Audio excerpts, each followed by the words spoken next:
Hey everyone, this is my watch list for Friday, May 15th. Alright, so what's happening? We have a bit of a gap down on the market today. However, we are gapping straight into the previous demand. Okay, so does the market hold here or not? That's the question. Alright, what can we look for today, right? SPY below 740. If SPY gets below 740, we're going to push back into that big 736 level.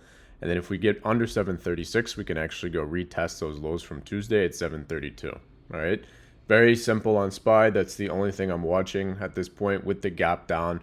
I want to see continuation. Okay, if we start just holding and pushing up, then I'm not really interested in taking shorts. All right, the only way I'll take shorts is if we get below 740 today. QQQ is gapping down below the 714. This was that previous all-time high. With the Qs, a little bit different, right? This is the previous session low. It's also the previous all-time high. We can look for a pop and fade off of 714, or if we get below 705, this pivot from Wednesday, then we can capitulate. We can capitulate all the way back down to 700, and then even these lows from Tuesday at 696. All right, but let's see what happens off the open. We're getting a nice little gap down here today, but it's still nothing crazy. All right, we have to go lose bigger demands for this to turn into a real sell-off. All right, we're starting to see cracks. We're starting to see some weakness come in, but we need to look for that continuation. All right, so that's buying the Qs. Let's look at some individuals. Apple, it's already starting to break down here. I actually did like this below 295 for shorts into 292. It might sell through that in the pre-market. It's already starting to sell, but that's something that we can watch today if it doesn't break right now. Okay. AMD, still watching the same level as yesterday. I mentioned this trade, right? If we get below 430, this big level right here, we can sell all the way down to 400, potential $30 move, all right? Not watching anything on Amazon or Google or Meta, really. Meta is just still in that range, right?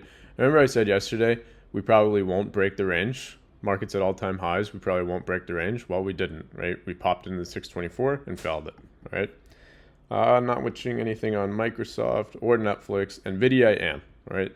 NVIDIA, I like this below 228. Pre-market low, the previous all-time high from Wednesday.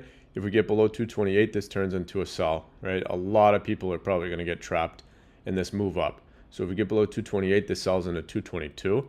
We lose 222, it sells into 215, okay? PLTR, not watching anything on this, but you guys see this 133 to 134 supply is very big. That's where we failed yesterday. We're back below it. As long as we're under 133, this is a bearish chart. Okay, it's a bearish chart. Tesla, I am watching. Tesla, I like this below 430. Pre-market low, low from Wednesday, high from Friday. All right, a lot of people are long on this name. So if we break this level, 430, this can turn into a short-sided trade, right?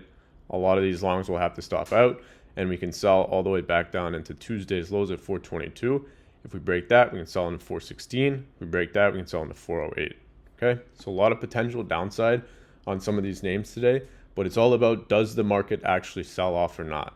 Okay, because we've seen this before, like Tuesday, where we got some early selling and then the market bounced. Can we actually capitulate demand today? Can we capitulate demand? If we can, then the market sells heavy. Okay, let's see what happens. Let's be open-minded. You know, I don't want to be aggressive shorting off the open. I want to see if we can actually lose these demands. If we lose these demands, then we can be aggressive shorting. All right? Have a good session, and I'll see you guys on live.